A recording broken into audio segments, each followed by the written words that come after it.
Bonjour. Aujourd'hui, c'est un épisode, le premier épisode d'une série de 3 qui va être sur les papas et donner la parole aux papas. Donc je pense qu'il est temps justement de parler de ces grands oubliés parfois de tout ce qui est préparation à la naissance. Alors non pas qu'ils ne sont pas inclus dedans, mais que la plupart du temps, ça s'adresse quand même fortement à la maman. Et je parlais de ça justement avec un papa qui me disait oui, on est là, on nous demande comment ça va au début de la consultation et tout ça, mais après ça s'adresse pas tellement à nous, enfin en tout cas on ne s'adresse pas vraiment à nous. Alors je réfléchissais en me disant comment est-ce que nous on travaille.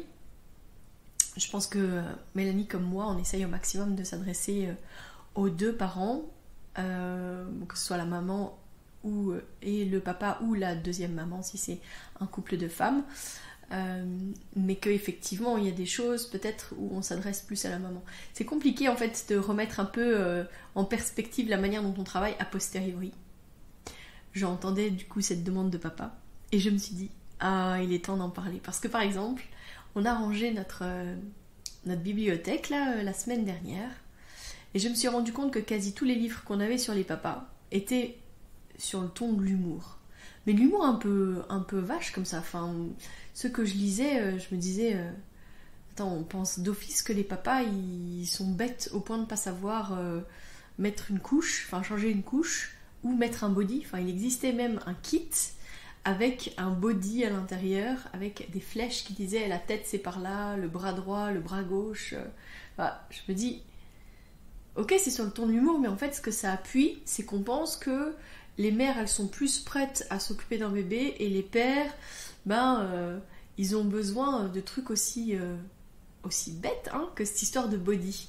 Alors je pense que, moi je connais des gens qui ont offert ça à des proches, aussi sur le ton de l'humour. Mais ce que ça appuie, c'est qu'on considère presque qu'ils sont pas capables de le faire. Donc c'est un peu tangent. Donc voilà, ça me dérange un petit peu, j'avoue. Mais du coup, voilà, aujourd'hui, ce que je veux, c'est vraiment reparler de l'accompagnement des papas, de la place des papas pendant les naissances, pendant les grossesses, en postpartum. Reparler vraiment de ça. Et alors quand je dis les papas, je le redis parce que j'ai vaguement parlé des mamans aussi avant, mais quand je parle des papas, c'est parce qu'en grande majorité, ce sont une maman et un papa, mais pas que. Et donc quand c'est une maman, c'est l'accompagnement de la deuxième maman, ou du coparent, enfin voilà. Et puis c'est aussi le rôle des personnes qui vont être accompagnantes à la naissance, quand nous par exemple ça nous est arrivé d'avoir des mamans solo. Et quand je dis la personne, c'est pas forcément juste une personne, mais c'est parfois tout le réseau qui se met en place autour de cette femme qui va accueillir son bébé. Et on a un cas actuellement d'une maman justement qui a accouché avec sa maman, sa sœur, sa nièce, et toutes ces femmes, tout ce lien, tout ce village qui se crée autour d'elle se relie en postpartum aussi avec elle, et c'est d'une beauté et d'une sororité, parce que j'allais dire d'une fraternité, mais non, puisque ce ne sont que des femmes. Alors en tout cas c'est ce lien qui se crée avec ce bébé, ce soutien qu'elles apportent à cette femme qui est chère à leur cœur. Et bien je trouve ça tellement beau, vraiment. Et du coup c'était aussi l'accompagnement qu'on a fait pendant cette grossesse-ci avec elle. Ça a été qu'à chaque fois, cette maman, elle est venue accompagnée d'une des personnes qui allait être présente à la naissance pour que la préparation, elle soit aussi avec cette personne. Et j'ai trouvé ça hyper intéressant. Voilà.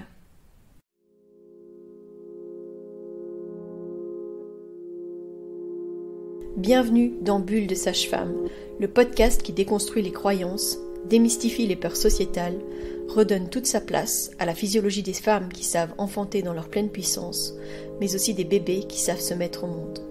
Ici, vous profiterez de l'expertise de sages-femmes pratiquant en dehors des hôpitaux, des accouchements à domicile ou en maison de naissance. Nous souhaitons que vous trouviez les outils, les informations pour que vous puissiez être les acteurs de la naissance de votre bébé, et ce quel que soit le lieu où vous avez décidé de l'accueillir. Mon nom est Mélissa Chambard, sage-femme, maman de 5 enfants. À chaque épisode, je vous partagerai mes astuces, mes bons plans, mon expertise, des anecdotes, mais aussi des témoignages de parents, de sages-femmes et des rencontres inspirantes autour de la périnatalité, dans la bienveillance, la force, la puissance. Allez, vas-y.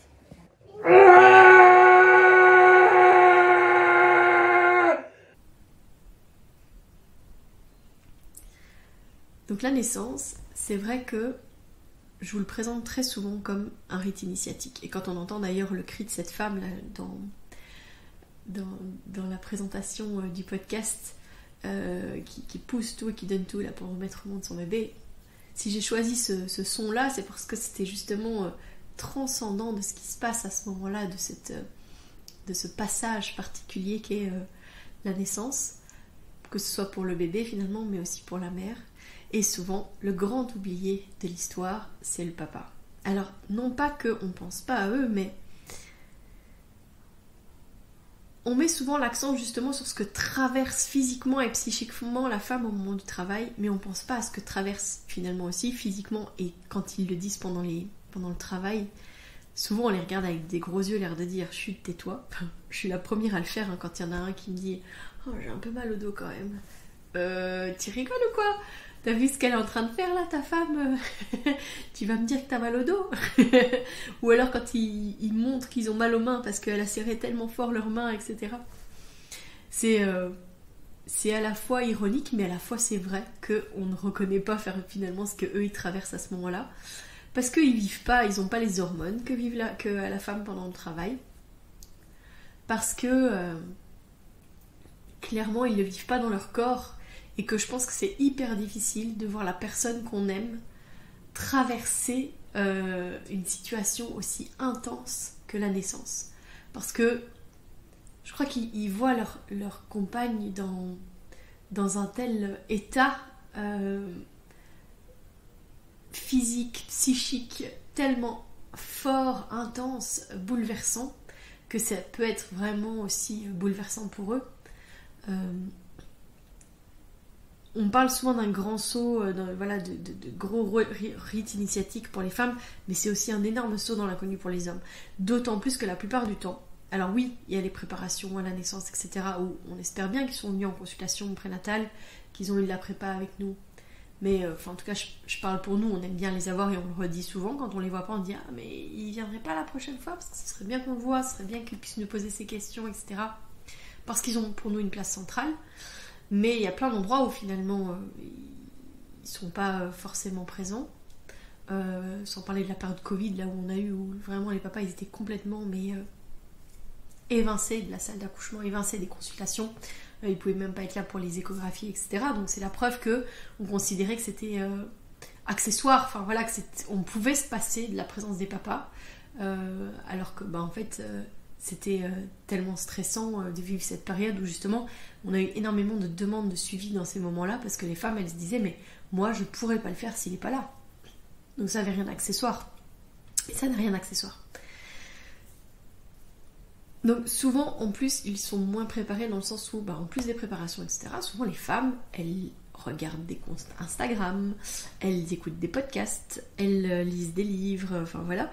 Et les papas, en fait, ils ne le vivent pas dans leur corps. Ce que les femmes traversent au cours de la grossesse, c'est quand même le changement dans leur corps, le corps à corps avec leur bébé.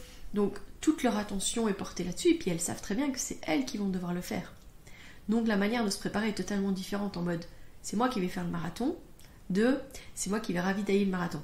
Je pense que c'est pas du tout la même chose. Et du coup, on a déjà eu des papas hyper...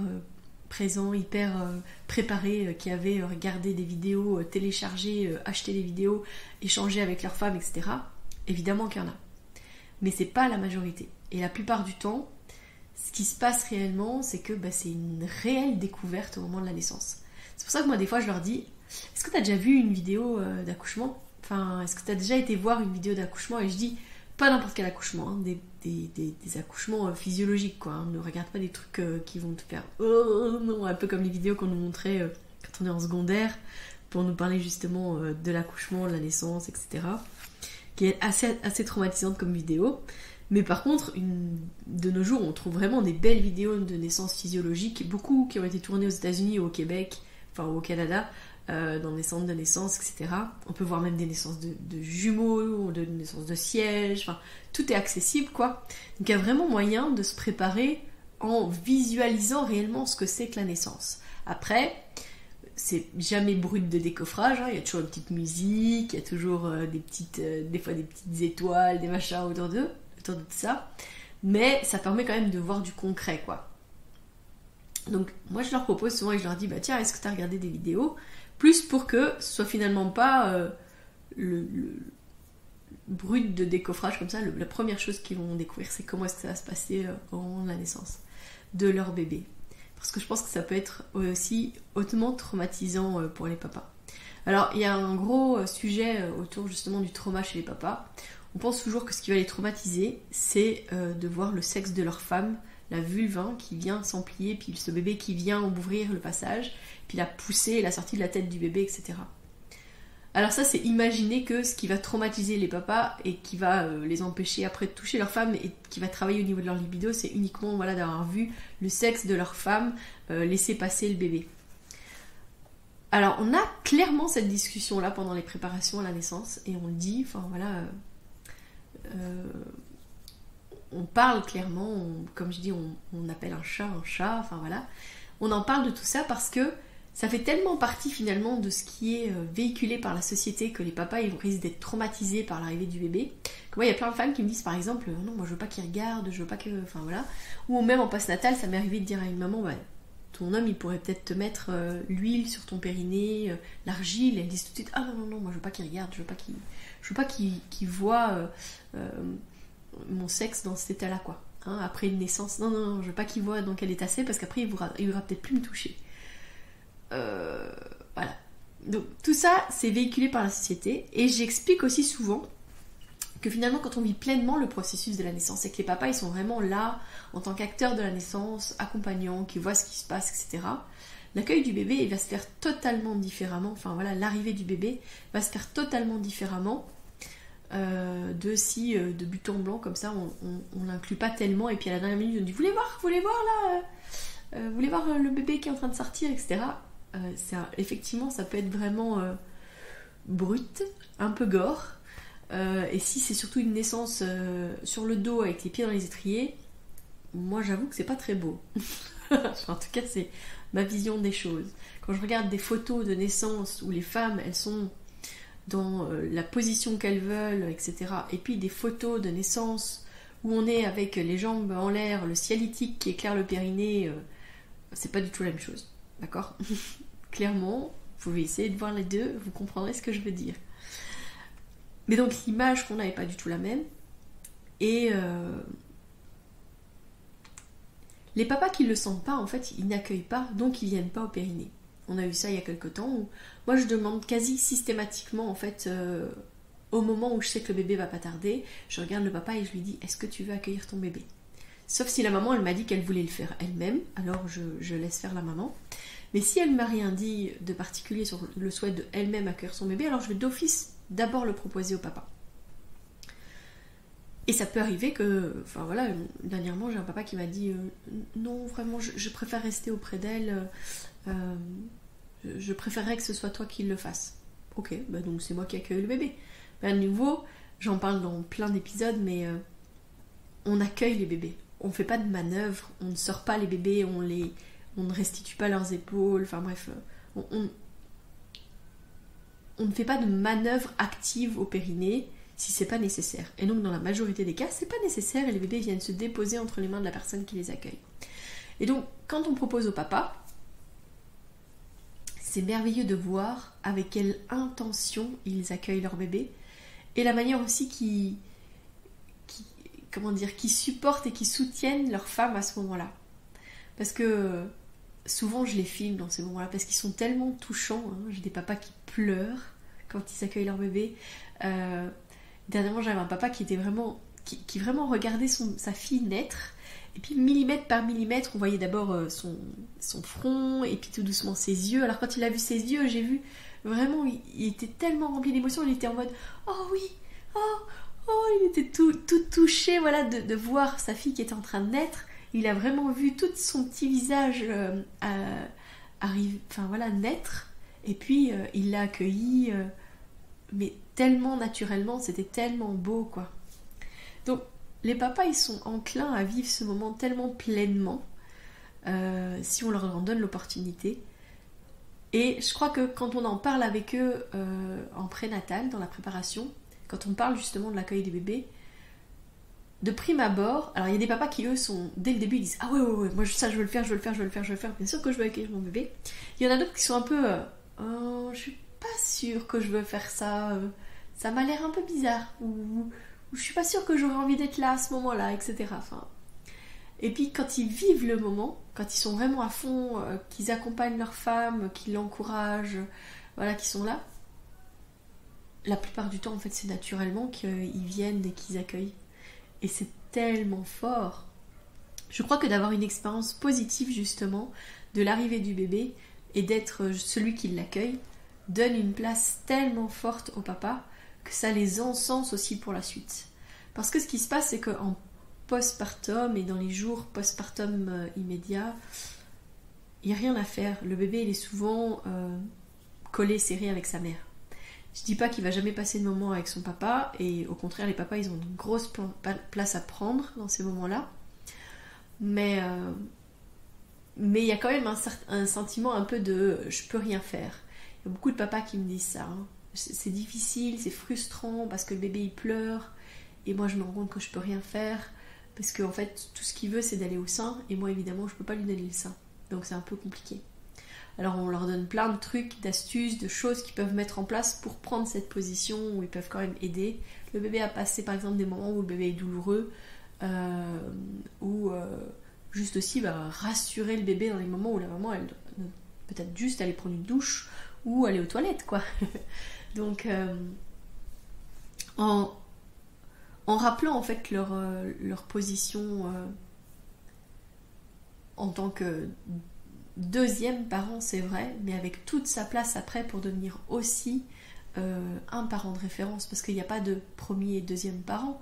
Il y a la mère qui a porté le bébé, qui a fait corps à corps avec lui pendant 9 mois, dont le bébé connaît tout, l'odeur, le rythme cardiaque, la respiration, la voix.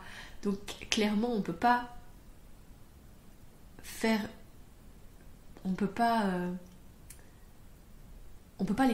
comparer ça quoi, c'est pas possible. Par contre petit à petit le papa il a toute sa place pour devenir aussi une figure d'attachement pour ce bébé, et c'est pour ça qu'on leur dit après la tétée tu peux le prendre en peau à peau, tu peux le rassurer, tu peux le prendre en écharpe, etc. C'est hyper important en fait de rappeler que ils ont aussi tout un rôle, même s'ils ne donnent pas à manger au bébé. Parce que j'ai des femmes qui me disent je vais tirer mon lait comme ça il pourra lui donner un biberon, mais c'est pas le seul enjeu en fait. Le fait de nourrir le bébé n'est pas du tout le seul enjeu. Et du moment où ils se rendent compte de ça, et où ils trouvent leur place, ça devient beaucoup plus fluide pour eux. Il y a un papa qui s'est lancé comme ça dans les personnes qu'on a autour de nous. C'est Papa Hippocampe. Je vais vous mettre en lien aussi sa page Instagram. Mais donc c'est un papa qui partage beaucoup sur sa parentalité avec sa petite Julia. Et c'est le premier homme moniteur de portage en Belgique. Et je trouve que c'est hyper intéressant parce que finalement, quand on montre le portage, moi en tout cas quand je montre le portage, je sais que moi en tant que femme, je sais comment est-ce qu'on porte, puis je crois que les hommes finalement, il y a certains réglages qu'ils peuvent pas faire de la même manière. Alors on en est consciente en tant que monitrice, mais comment est-ce que ça s'adapte réellement sur les papas ? Là, on a le point de vue d'un papa qui accompagne les couples, mais qui peut beaucoup mieux informer les papas sur comment est-ce que ça se passe. Et ça, je trouve que c'est vraiment hyper intéressant et hyper chouette qu'il ait pris cette démarche et qu'il accompagne spécifiquement les papas. En tout cas, qu'il donne la parole à « Et moi, voilà, aujourd'hui, j'ai été balader mon chien, je me suis baladée avec ma fille dans tel porte-bébé, on a fait ça, voilà. » Il a beaucoup communiqué sur la diversification menée par l'enfant, donc la DME, dans les premiers mois où leur fille a été diversifiée. C'était hyper intéressant aussi. Je sais qu'il s'est formé par exemple au premier geste d'urgence parce qu'il voulait être prêt à intervenir si jamais c'était nécessaire, et pour être serein aussi pour entamer cette période de diversification. Et il a beaucoup partagé sur les réseaux comment se passait cette aventure, qu'est-ce qu'elle mangeait, comment est-ce qu'il préparait, quel matériel est-ce qu'ils utilisaient pour que ce soit confortable pour eux tous. Et donc je crois que c'est important que les papas partagent aussi ce genre de choses, parce que des mamans sur les réseaux sociaux qui parlent de leurs petits tips pour leur bébé, il y en a des tonnes et des tonnes, mais des papas il n'y en a pas tant que ça. Et donc là on a un papa belge qui partage tout ça, je trouve ça vraiment important. Donc Papa Hippocampe, souvenez-vous-en, De toute façon, je vous le remets en description dans cet épisode.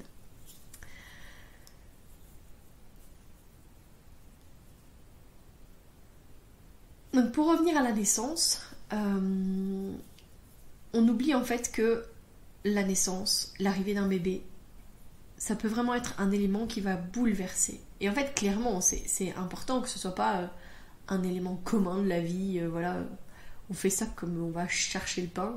Non, accueillir un nouveau membre dans sa famille, ça amène plein d'enjeux, ça vient bouleverser un certain équilibre, c'est un certain deuil pour certaines choses, hein, notamment quand c'est le premier bébé, finalement c'est quand même le deuil de la vie à deux, du fait d'être responsable que de soi-même.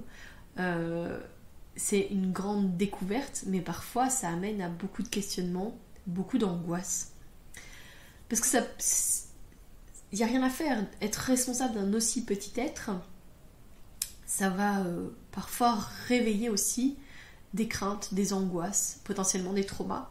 On a par exemple un papa qui a eu lui-même un papa un peu défaillant et qui du coup, je pense, s'est mis une pression très forte sur le fait qu'il voulait être un bon papa, mais du coup qui était dans l'anxiété extrême, j'ai envie de dire. Il n'y avait rien qui l'apaisait.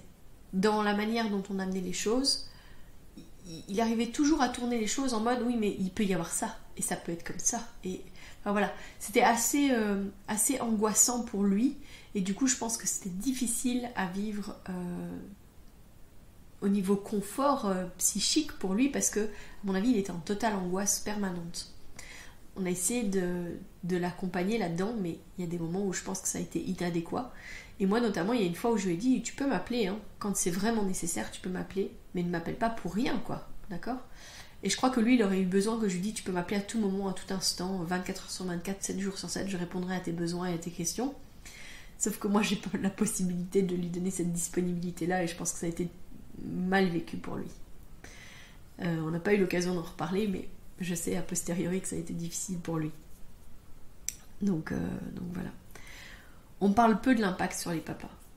Moi, je peux vous dire personnellement que mon mari, il a fortement décompensé après la naissance de notre premier bébé. Et ce qui a, à mon avis, joué énormément là-dessus, donc mon mari, il a perdu sa maman quand il était enfant. Et il n'a pas vraiment fait le deuil de sa maman parce qu'il n'a pas eu l'opportunité de le faire correctement. Et je crois que de me voir moi en tant que mère l'a beaucoup bouleversée. Moi, il me disait le fait que tu l'allaites, de voir le lait qui coule de tes seins, ça l'a ramené vers des choses vis-à-vis de sa mère, clairement, qui était décédée en plus d'un cancer du sein. Et moi, je l'ai vu vraiment petit à petit dégringoler, quoi. J'ai pas d'autre mot que il a décompensé fortement après la naissance de notre premier enfant.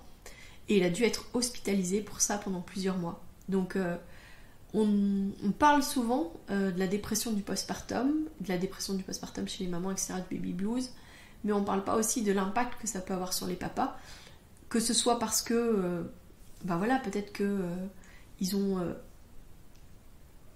plus sensibles et plus touchés par ce qui peut se passer et ont plus de crainte par rapport à tout ça.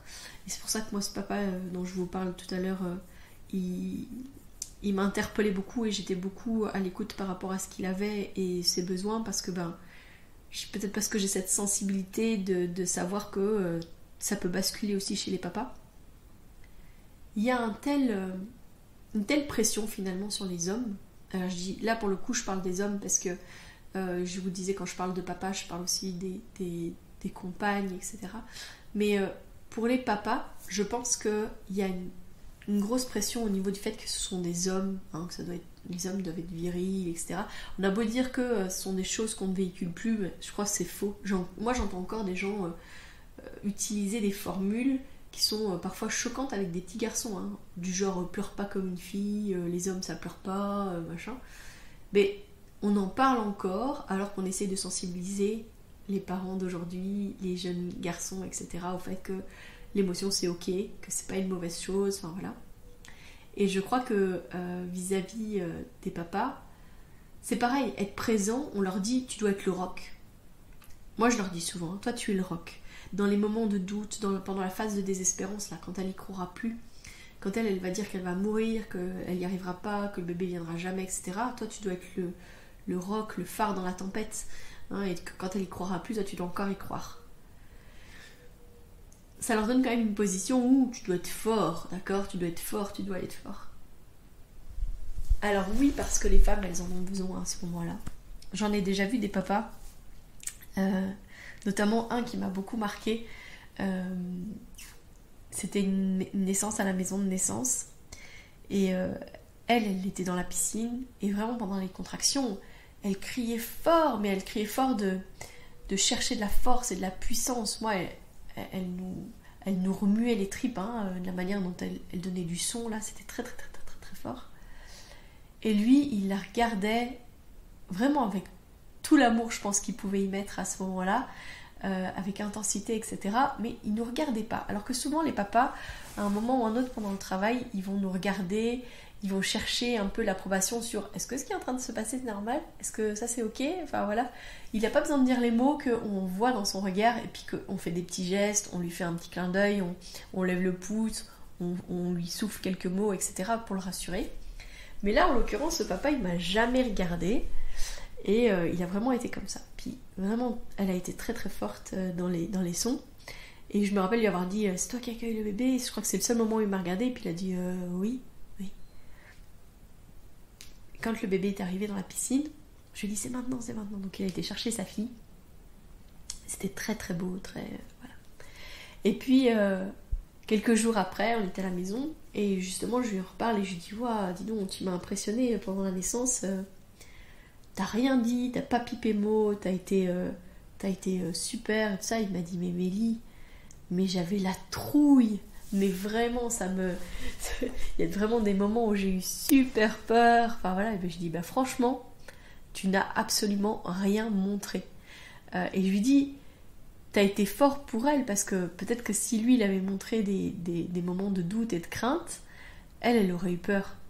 Mais comme lui, il était d'apparence, j'ai envie de dire, hyper soutenant, hyper allez vas-y, c'est bien, bah ça s'est passé super bien quoi. Mais il m'a dit a posteriori, mais à l'intérieur, je t'assure que vraiment j'avais super peur.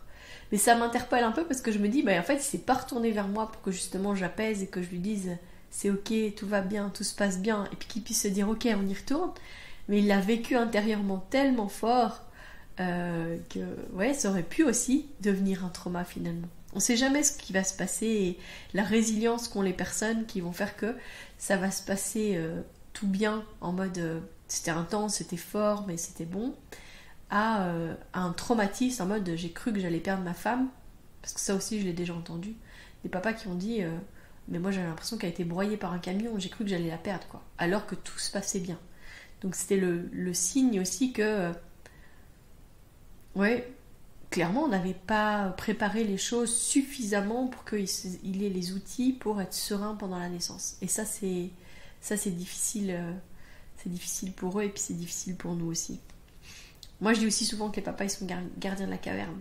Je leur dis, en fait, ta femme, elle va retourner vers la femme cro-magnonne. Là, elle doit aller vers le réflexe archaïque, vers son cerveau reptilien. Mais donc, du coup, toi, tu dois être le gardien et faire en sorte, justement, que personne ne vienne perturber ça. Mais ça aussi, ça veut dire qu'on leur donne une position où ils doivent être forts. Donc c'est pas évident de mettre et de l'émotion, enfin de l'émotionnel, pas de l'émotion, mais de l'émotionnel, de mettre du sacré, voilà, et de leur demander aussi d'être forts. Je crois qu'on leur demande de jongler entre tellement de choses que c'est pas toujours hyper confortable. C'est comme si je disais sois fort mais sois doux, soit aimant, mais pas collant. Il y a tout un truc comme ça, parce qu'en plus, pendant les naissances, parfois les femmes, elles veulent pas être touchées. Donc du coup, c'est vraiment ça. On leur demande d'être complètement équilibristes sur pas mal de choses, dont des choses qu'ils ne maîtrisent pas, ils savent pas. Enfin voilà, c'est quand même pas évident, quoi. Voilà. Je voulais vous dire aussi que c'était important que les papas aient des contacts avec d'autres papas. Alors, il y a des papas qui me disent « Ah mais ouais, moi j'en ai parlé avec mes collègues, enfin voilà, ou des amis. » Mais des groupes de parole, organiser des groupes de parole, ça me semble hyper important. Moi, je rêve de cercle de papa depuis bien avant la maison de naissance, bien avant la bulle. Mais je disais toujours, un cercle de papa, ça doit être animé par un papa. Ça peut pas être une femme, ça peut pas être une sage-femme qui va animer ce temps de parole. Donc là encore, je sais que Papa Hippocampe a essayé d'en mettre en place, en tout cas chez nous, puis ça n'a pas pris. Je sais par contre que dans un magasin sur Nivelles, le magasin Naître Autrement, je sais qu'il y a parfois des ateliers de papote de papa. Donc voilà. Mais je peux vous annoncer qu'on va remettre en place des papotes de papa à la bulle avec un groupe de papas qui s'appelle les Darons. Et j'ai hâte de vous en parler. Et justement, ça sera l'objet d'un des 2 prochains podcasts, de vous parler des darons et de leurs projets. Et en tout cas, créer un lieu de parole libérée pour les papas, pour que vraiment ils puissent avoir ces moments d'échange, des moments où on peut parler du doute comme de la confiance, parler aussi des expériences, parce qu'il y aura sûrement des papas qui ont déjà vécu une naissance ou déjà vécu l'accueil d'un bébé chez eux. Et donc, c'est important justement d'avoir ces échanges-là, parce que les femmes, je pense qu'elles papotent très rapidement, et elles échangent rapidement, les papas moins facilement. Et donc, dans ces espaces-là, c'est vraiment important de libérer la parole, positive comme négative. Parce que, comme je disais, ça peut être un élément hyper chouette, hyper joyeux, hyper chaleureux, enfin voilà. Comme ça peut être hyper traumatisant aussi, parce que ça a glissé d'un seul coup.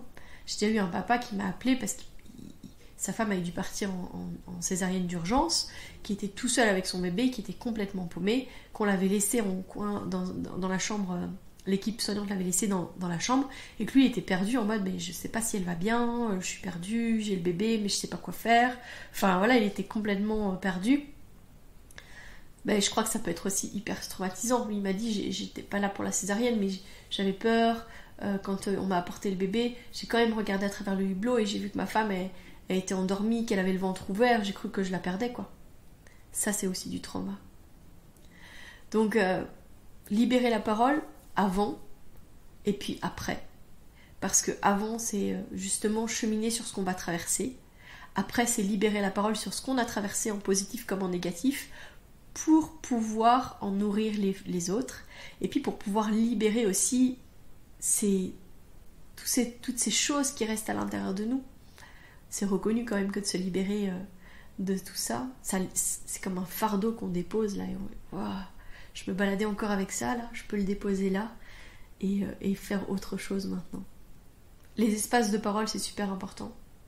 La présence du coparent ou des accompagnateurs ou accompagnatrices qui sont présents à la naissance pendant les prépas, c'est hyper important pour que justement ils ne découvrent pas ce qui est en train de se passer juste le jour où ils accompagnent. Parce que là, ça va être matière justement à avoir plus peur, à être plus perdu, etc. Alors que on a besoin au contraire que ce soit en confiance et surtout qu'il y ait eu un lien de confiance qui se soit créé avec nous.